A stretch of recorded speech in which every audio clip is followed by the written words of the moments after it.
Chers amis, chers collègues, merci encore d'être là pour ces rencontres de l'Institut qui sont une occasion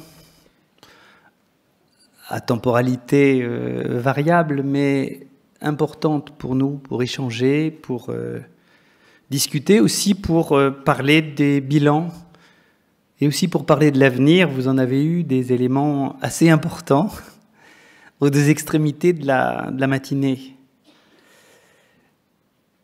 Bilan tout d'abord, vous avez bien compris que nous allions avoir du mal à y couper. Et d'ailleurs, n'est-ce pas une nécessité commune et même une ardente obligation? Depuis 15 ans, des données, des avancées significatives se sont installées les unes après les autres. Et effectivement, elles ont été rythmées, à côté des missions générales de l'Institut, par 3 plans successifs. Le premier plan cancer, 2003-2007, souvenons-nous collectivement, c'était assez simple, on partait de rien. Et donc sa première mission a été de structurer, de poser les bases, de rappeler quels étaient les critères de qualité, mais aussi les seuils, pour prétendre offrir à la population des soins de la meilleure qualité possible. Souvenez-vous, c'était les réflexions autour de la consultation d'annonce, les premiers éléments de ce qui allait devenir le plan personnalisé de soins, et puis, je dirais presque surtout, ces réunions de concertation pluridisciplinaire qui ont interdit à quiconque, quel que soit son passé, quoi qu'il ait su faire, de bricoler dans son coin. Et nous sommes quelques-uns ici à nous souvenir de ces malades qui sont venus tout d'un coup à nos réunions de concertation pluridisciplinaire, traités parfois très bien, parfois de façon un peu plus étrange, dans des endroits qui petit à petit se sont vus suggérer de se réorienter vers d'autres champs professionnels. C'était aussi, souvenons-nous,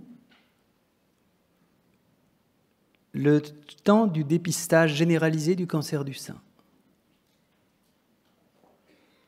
Il est hors de question de faire un inventaire à l'après-vert de tout ce qui a pu se faire, mais c'est certain qu'il y a eu un avant et un après.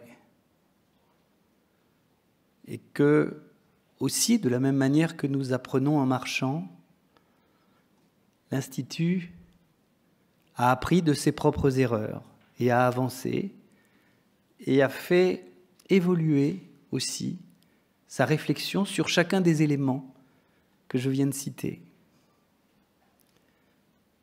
Ensuite, après une année de césure, il y a eu ce plan cancer 2, dont la réflexion, la gestation avait été menée, certes, avec l'appui de l'INCa, mais surtout par Jean-Pierre Grunfeld, et qui avait, comme le plan cancer 1 réfléchissait à la structuration, lui, il a eu l'intention de personnaliser. Personnaliser le diagnostic, personnaliser déjà le soin. C'est le moment où se sont installées les plateformes de l'Institut, cette volonté de mettre au service des malades, mais au service des chercheurs, toutes ces avancées de la génomique et de la génétique moderne, tout de suite, sans attendre. Cette personnalisation, c'était aussi jeter les premières esquisses réelles, pas seulement annoncées, de la lutte contre les inégalités. Alors, la lutte contre les inégalités, nous savons bien que c'est à la fois essentiel et un combat permanent. Nous savons que dans les cahiers des doléances en 1789 figurait déjà cette perception des inégalités, y compris dans le champ de la santé. Et nous savons que souvent, très souvent, toutes les avancées que nous faisons généreront un risque de les accroître. Et que donc il faut une vigilance particulière sur ce sujet. C'est ce que Jean-Pierre Grunfeld avait inscrit et ce qui est devenu, je dirais, un des leitmotifs de l'Institut. Sur le plan des dépistages, c'était le temps du cancer du côlon. Et puis est arrivé ce plan cancer 3 que nous menons tranquillement, je dirais, avec le plus d'énergie possible quand même, à sa fin. Plan cancer 3 2014-2019, qui a été conçu par un certain nombre de personnes autour de Jean-Paul Vernant, et qui lui avait pour objectif de mettre immédiatement à disposition de chacun les fruits de la recherche. On reconnaît bien, là, l'impatience de son géniteur. On reconnaît bien aussi cette volonté de ne pas perdre de temps et que ce soit mis à la disposition de chacun. C'est-à-dire que cette réflexion de lutte contre les inégalités était passée, je dirais,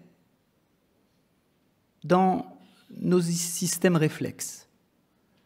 Alors ce troisième plan cancer, nous savons bien qu'il a été extrêmement couvrant, suffisamment couvrant pour que les personnes les moins averties le confondent un temps avec les missions propres de l'Institut. Si on prend 3 pas de recul, c'était une façon de rappeler que dans chacune de nos actions, chacun de ces sujets, il y avait matière à faire de la recherche, à progresser, à soumettre à la question de la rationalité ce que nous considérions comme acquis. Et là aussi, de le faire progresser. C'est ce qui nous a amenés à ce suivi par jalons, par action, avec des couleurs, en vert, en orange, en rouge, qui nous permettaient de savoir où est-ce que nous étions par rapport à nos ambitions et par rapport aux objectifs que nous nous étions fixés, mais aussi qu'on nous avait fixés. Alors il ne s'agit pas là non plus de refaire le catalogue à l'après-Vert de tout ce qui s'est passé, mais il y a eu des avancées considérables ces 15 dernières années. Agnès Buzyn a parlé du tabagisme, avec le détail des chiffres. Je peux vous dire que lorsque le Conseil scientifique international de l'INCa se réunit, jusqu'à une période très récente, nous en entendions parler de notre échec dans la lutte contre le tabagisme. Dans toutes les langues, rarement en termes très élogieux. Et puis, la donne a changé. Il n'y a pas de fatalité, il y a de la volonté. Cette réflexion s'est étendue, bien sûr, aux autres facteurs de risque. Ils ont été cités par Thierry, par Agnès. Et là aussi, nous avions pour mission de ne pas accepter qu'on nous laisse entendre que la Terre est plate. Et de porter haut et fort ce qui est du savoir, ce qui est du risque attribuable. Il en a été de même lorsque nous avons eu à porter les dépistages, leur rénovation, et à défendre les vaccinations, car c'est à nouveau être dans le déni que de refuser la part infectieuse dans la genèse du cancer, et refuser qu'un certain nombre de ces vaccins aient, sur la durée, un effet éradicateur du cancer. La liste des progrès diagnostiques, des progrès thérapeutiques n'a pas de sens, nous la voyons au quotidien, et ça a un côté descente de bicyclette pour se regarder pédaler. Il n'empêche que, regardez le temps qui s'est raccourci entre le moment où un travail était dans une grande revue scientifique et le moment où il a été mis à disposition de chaque malade. D'abord par le canal des plateformes, ensuite par d'autres réseaux, mais toujours dans cette intention de ne pas laisser d'inégalité se créer dans ce modèle.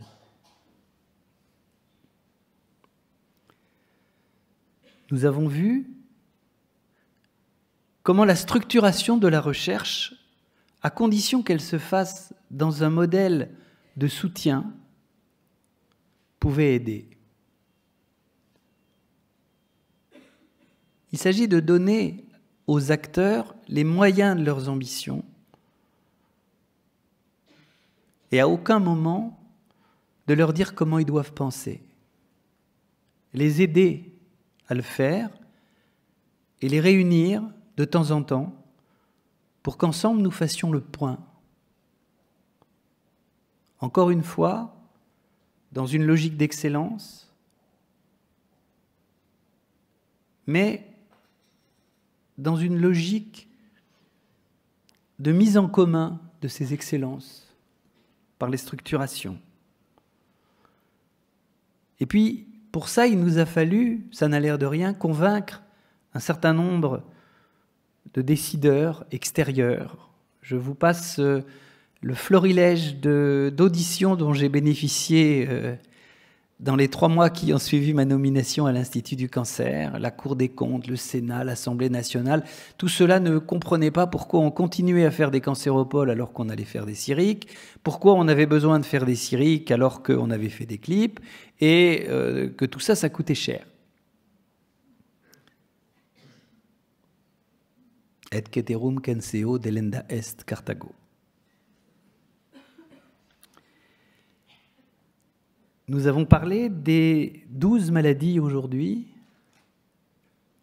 qui ont réellement tiré profit du travail sur le droit à l'oubli.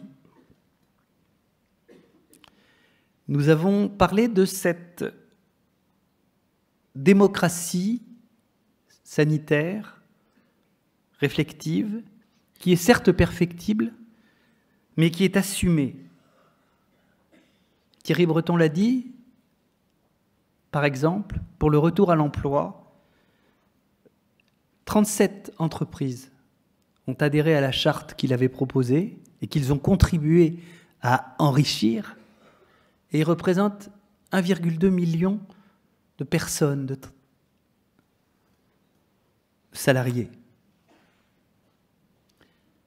La baisse de la mortalité, alors que la population s'accroît, alors que l'incidence des maladies ne diminue pas, en pratique, est aussi un élément important. Il y a une diminution de la mortalité chez les hommes de 0,7% par an, chez les femmes de moins 2% par an. Sur une année, ça n'est pas rien. Sur 15 ans, ça commence à être réellement significatif. Ceci alors que l'incidence diminue effectivement chez les hommes, mais vous savez que c'est une analyse qui est parasitée par l'évolution de la réflexion sur le dépistage sur le cancer de la prostate. Et continue à augmenter un peu, si elle n'est pas tout à fait stabilisée chez les femmes. Donc tous ces éléments nous amènent à aborder les phases d'évaluation de façon prudemment confiante. Pour autant, la continuité ne saurait être notre seule ligne de conduite. Parce que, petit jingle, 40% des cancers sont évitables. Nous le répétons ensemble, nous n'avons pas fini de le répéter. D'abord parce que c'est vrai, ensuite parce que la rémanence de ce message dans la tête des gens n'est pas celle qu'elle devrait être. Mais elle va le devenir. 3 800 000 personnes qui vivent avec ou après avoir eu un cancer, c'est beaucoup.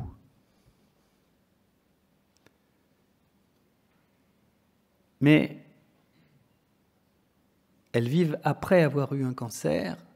Seulement à 5 ans, l'étude Vican nous l'a montré, 2 personnes sur 3 ont encore des séquelles de ces maladies physiques, psychiques, psychologiques, professionnelles, sociétales.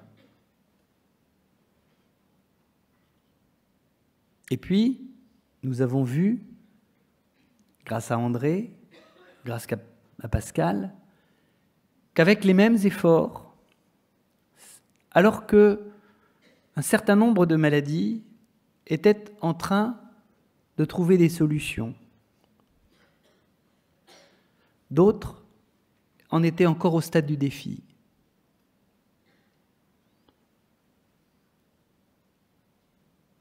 Dans un certain nombre de situations, des maladies autrefois mortelles, des leucémies foudroyantes comme la leucémie à promyélocyte, sont désormais guéries.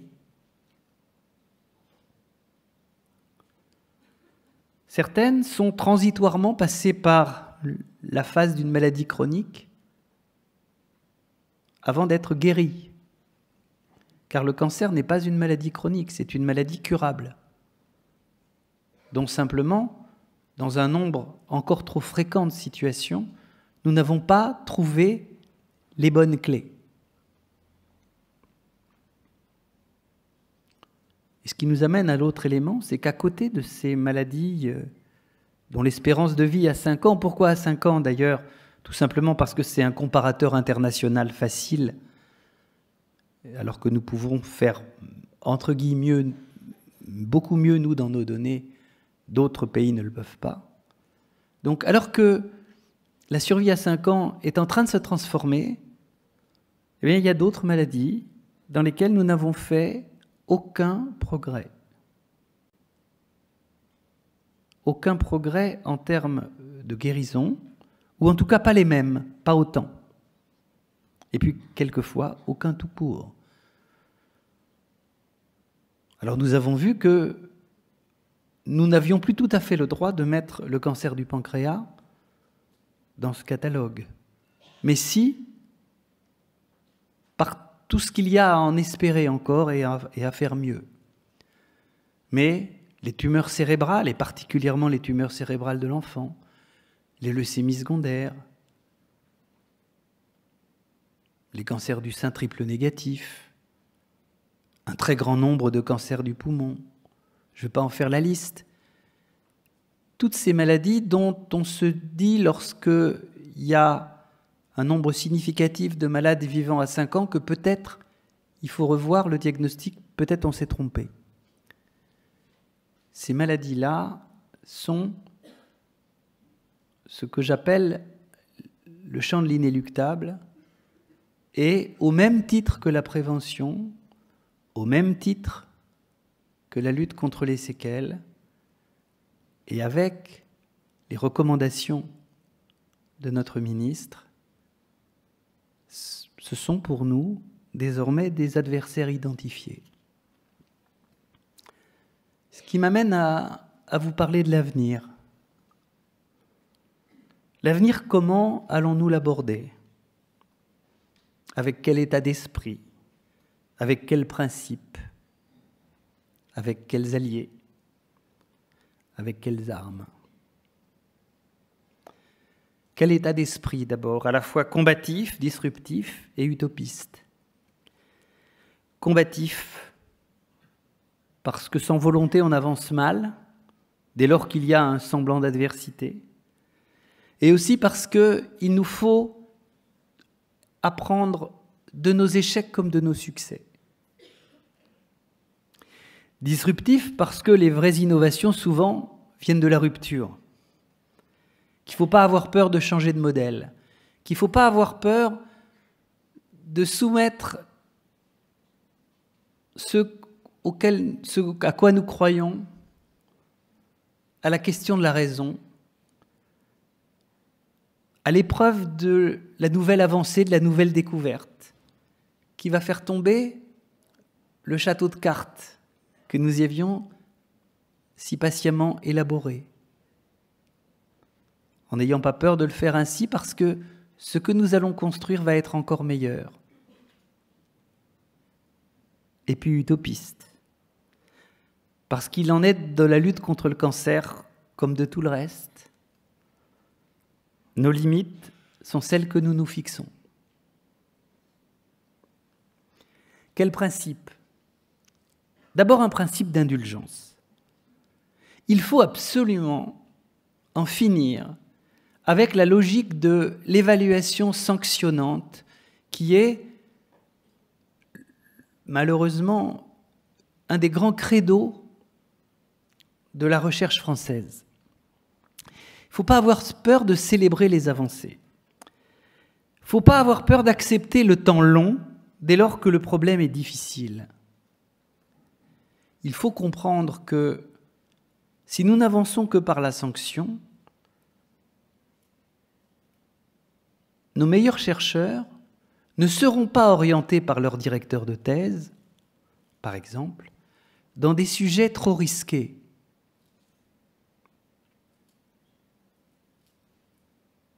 Il faut accepter d'évaluer l'effort, la rigueur de l'effort, au moins autant dans ces situations que le succès obtenu. Il faut en permanence, bien sûr, associer, parce que sinon nous passerions d'un excès de rigueur à un laxisme tout aussi répréhensible, une exigence de pertinence, de qualité et de sécurité, et dans cette recherche, et dans les soins. Et puis, il faut y associer de l'ouverture. Ouverture à la demande et au savoir de l'autre. Les patients et leurs aidants, les professionnels, qui soient issus de la santé ou d'autres domaines. Et ça nous amène à traiter la question avec quels alliés. Alors d'abord et prioritairement avec vous, les alliés de toujours. N'oublions pas que l'Institut national du cancer, c'est un GIP, comme on dit. Et qu'à son conseil d'administration, il y a nos autorités de tutelle, il y a les grands organismes de recherche, il y a les grandes associations de malades et fondations de recherche associatives, il y a les organismes payeurs, comme on dit. Et c'est ensemble que nous avons fait tout ce qui s'est fait ces 15 ans. Chacun prêtant la main, l'oreille, et quelquefois beaucoup plus, à ces efforts et à ces défis. Que n'avons-nous pas entendu lorsque nous avons lancé un certain nombre comme ça de ces programmes bizarroïdes et strangéiformes qui ne rentraient pas dans les normes habituelles, qui mettaient entre guillemets l'industriel en association avec le public. Là, je pense au programme Accès. Et regardez tous les succès et tous les liens que ça a pu créer. Donc c'est d'abord ces alliés-là, ceux de toujours. Mais c'est aussi accroître la coopération internationale. ça a été dit par André Baruchel, dans un certain nombre de situations, il y a 10 malades par an en France. La France devient trop petite. L'Europe est peut-être la bonne taille, et dans un assez grand nombre de situations, les liens avec, par exemple, nos alliés aux États-Unis, le National Cancer Institute, ont été recréés.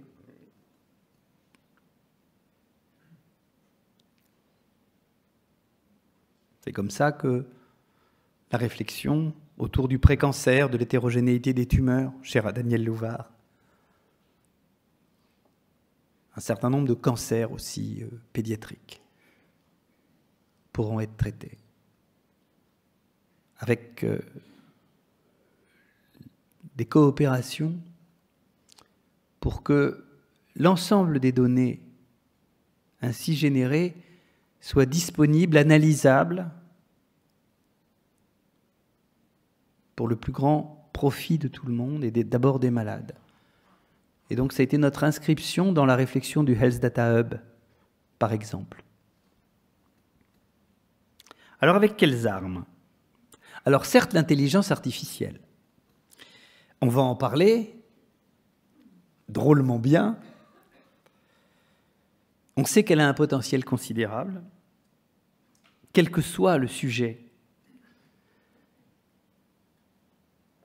Et notamment, si vous voulez, pour ce qui va être cette capacité à faire une veille scientifique, à lire les milliers d'articles qui sortent et qu'un seul être humain ne peut pas lire. Il va falloir l'accompagner, il va falloir l'orienter, l'encadrer parfois, et l'aider à être suffisamment transparente pour conserver la confiance. Aider les malades et des médecins qui vont travailler avec leur production. Donc il y a l'intelligence artificielle, sur laquelle je ne m'étends pas.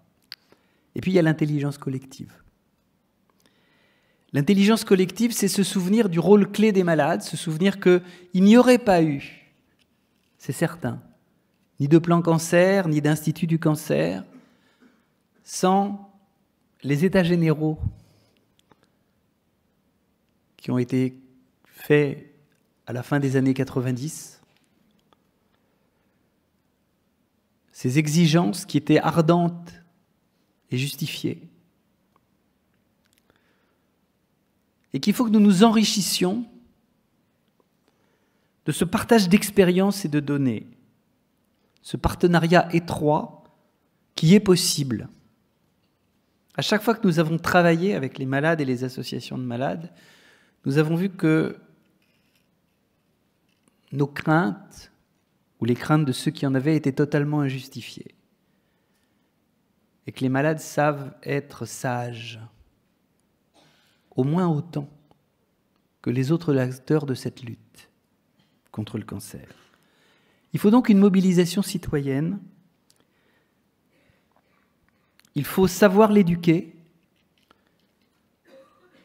l'aider à lutter contre les fake news qui se nourrissent de la peur, de la détresse, de ce sentiment d'urgence, de cette confusion parfois naturelle, parfois orchestrée, entre savoir et opinion, dont vous avez entendu parler, mais qui est un de mes leitmotivs classiques. Et puis c'est la transdisciplinarité. Ce qui nous reste à affronter véritablement est probablement trop compliqué pour des médecins, trop compliqué pour des pharmaciens, trop compliqué pour des biologistes, pour des physiciens, pour des mathématiciens, pour des spécialistes de sciences humaines, pour des chimistes, mais probablement pas trop compliqué lorsqu'ils sont tous ensemble. Et donc, il faut que nous allions les uns vers les autres, il faut que nous transformions ce qui a été conçu comme des frontières en synapses. Et que nous avancions. Et c'est pour ça que nous avons besoin d'un temps long. La confiance ne se décrète pas, elle se crée.